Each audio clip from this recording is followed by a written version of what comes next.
Assalamualaikum warahmatullahi wabarakatuh. Nama saya Getsa Zarani dengan NIM 231931011 dari jurusan Teknik Industri Universitas Andalas. Pada video kali ini, saya akan menjelaskan mengenai bagaimana cara membuat RCCP menggunakan metode CPOF dan bola. Sebelum itu, saya akan menjelaskan fungsi dari RCCP ini sendiri, yaitu untuk melihat apakah MPS atau Master Production Schedule itu dapat dijalankan sesuai dengan kapasitas produksi yang tersedia. Nah, perbedaan antara CPOF dan bola ini sendiri, yaitu CPOF itu dia perhitungan kapasitasnya itu menggunakan faktor proporsi waktu kerja, sedangkan bola itu menggunakan waktu standar di setiap stasiun kerjanya. Baik, sebelum kita masuk ke perhitungan RCCP, kita membutuhkan data, yaitu data waktu produksi dalam jam, di mana dapat kita butuhkan yang itu adalah waktu untuk CLTA dan CLTB dan untuk setiap stasiun kerjanya. Untuk RCCP sendiri itu kita membutuhkan 4 tabel, baik untuk CPOF maupun bola.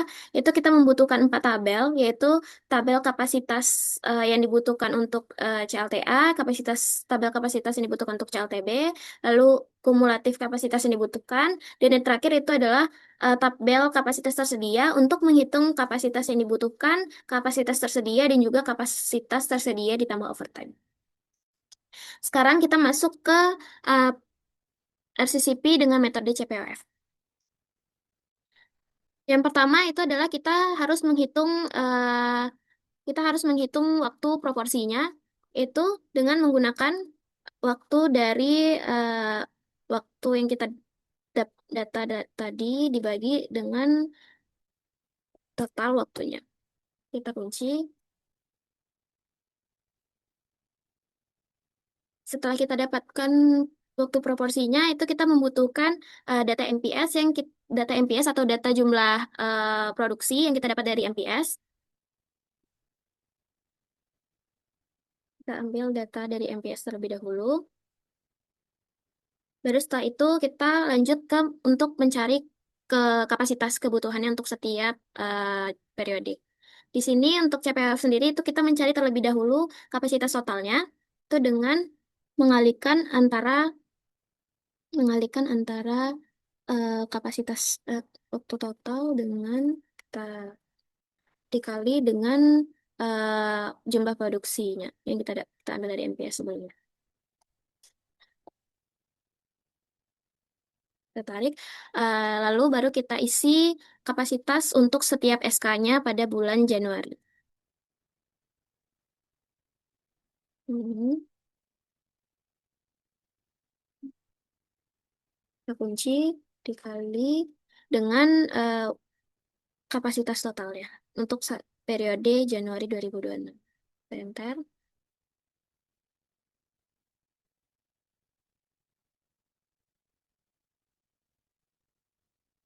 Nah, setelah itu kita lakukan hal yang sama untuk SK2 sampai SK4.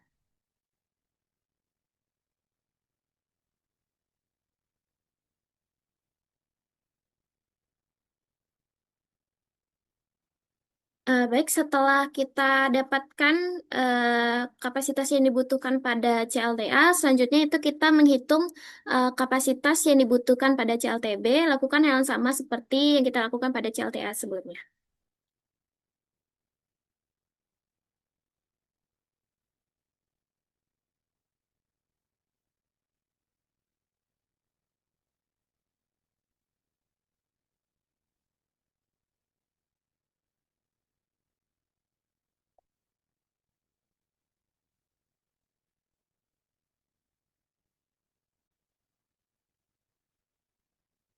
Baik, setelah kita dapatkan kapasitas kebutuhan untuk CLTA dan juga CLTB, selanjutnya itu kita hitung untuk kapasitas yang dibutuhkan keduanya dengan menjumlahkan antara kapasitas yang dibutuhkan pada CLTA dengan CLTB.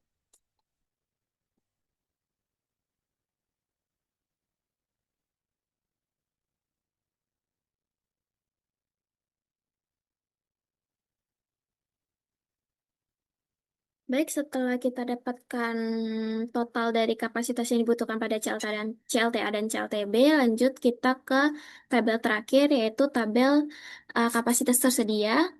Di sini untuk data hari kerja dan jam kerja itu didapatkan dari data yang kita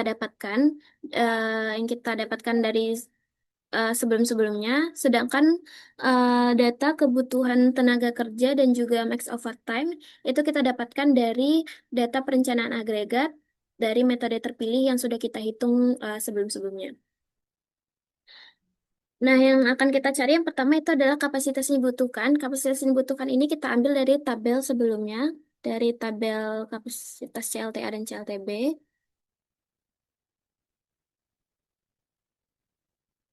Lalu selanjutnya kapasitas tersedia itu merupakan perkalian dari hari kerja dikali dengan jam kerja dikali dengan jumlah kebutuhan tenaga kerja. Oke. Habis itu yang terakhir kapasitas tersedia ditambah overtime itu menambahkan kapasitas tersedia dengan overtime.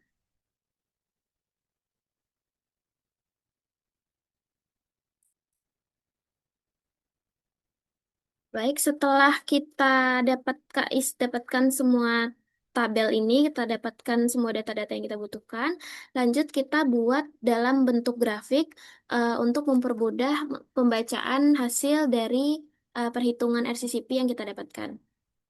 Di sini dapat kita lihat bahwa nilai dari kapasitas yang dibutuhkan CLTA dan CLTB itu masih di bawah berada di bawah kapasitas yang tersedia, sehingga rencana produksinya itu masih dinyatakan layak atau visible.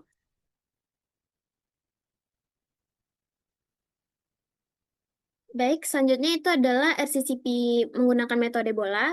Berbeda dengan CPOF sebelumnya, di sini kita tidak menggunakan waktu historis, tapi kita menggunakan waktu untuk setiap stasiun kerjanya. Sama-sama memiliki 4 tabel yang kita butuhkan.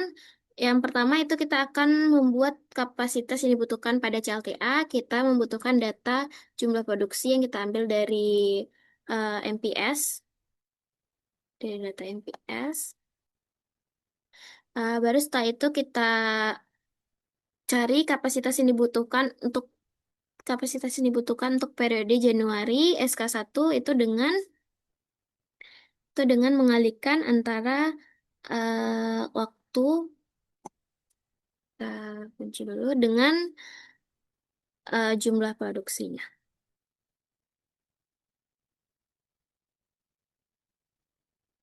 Lakukan yang sama sampai periode-periode selanjutnya.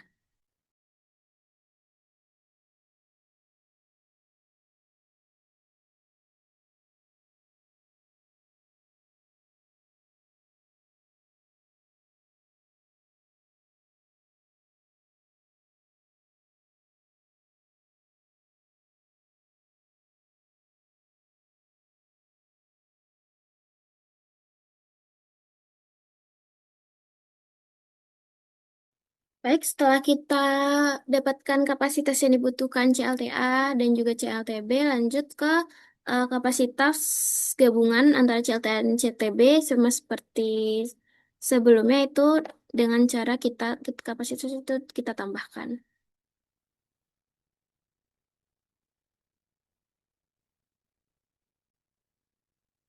Baik, setelah kita dapatkan nilai kapasitas yang dibutuhkan untuk CLTA dan CLTB, kita lanjut ke tabel terakhir, itu kapasitas tersedia. Untuk data-data ini sama seperti data yang kita gunakan pada RCCP CPA sebelumnya. Untuk kapasitas yang dibutuhkan kita ambil dari tabel sebelumnya, dari tabel sebelumnya. Lalu untuk perencanaan kapasitas itu perkalian dari hari kerja, jam kerja dengan jumlah kebutuhan tenaga kerja. Dan terakhir itu kapasitas tersedia ditambahkan dengan overtime.